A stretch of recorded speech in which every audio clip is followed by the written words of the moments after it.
ওটা সমান করলাম, একটা ইমেজ নিলাম। ইমেজ নেওয়ার পরে প্রথমে আমরা কী করব, টাইপ টুল নেব, তারপর হচ্ছে এখানে একটা জিনিস লিখবো। তারপর আমি লিখলাম রেড চিলি, আমি রেড পেপার লিখি, ফুল সিলেকশন দেব। তারপরে আগে ট্যাবটা ক্লিক করব, ক্লিক করার পরে আমি এখানে দেব convert to shape and then এটাকে জায়গা মতো নেব, যে জায়গায় আমি প্লেস করতে চাই। তারপরে এটাকে আমি যতটুকু বড় ছোটো করা দরকার করব। করার পরে তারপরে ক্লিক করে ওয়ার্ক দেব, তারপর এটাকে মডিফাই করব।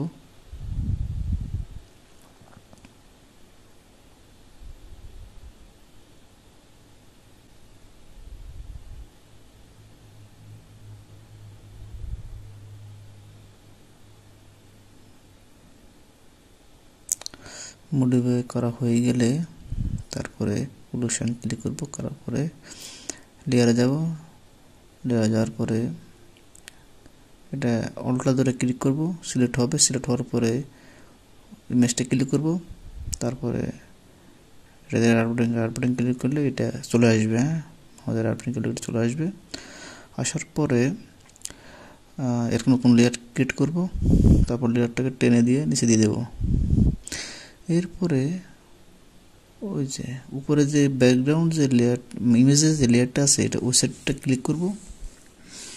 ক্লিক করার পরে এখন ব্রাশ টুল নেব। এরপরে এখানে ওই টাইপটা উঠে দেব। এখন ব্রাশ দিয়ে আমি পুরোটাকে ব্রাশ করে দেব, যেন ওই ইমেজটা দেখা যায়।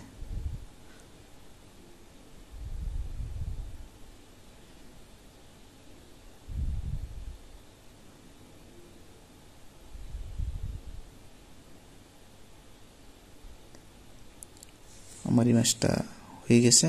তারপরে এই লেয়ারটাকে আমি হোয়াইট গ্রাউন্ড দিয়ে ফিল করে দেব।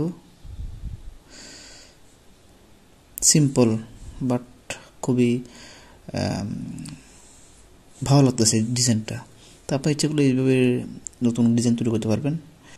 তো বন্ধুরা, আজ এই পর্যন্তই।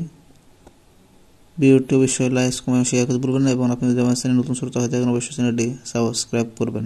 ধন্যবাদ।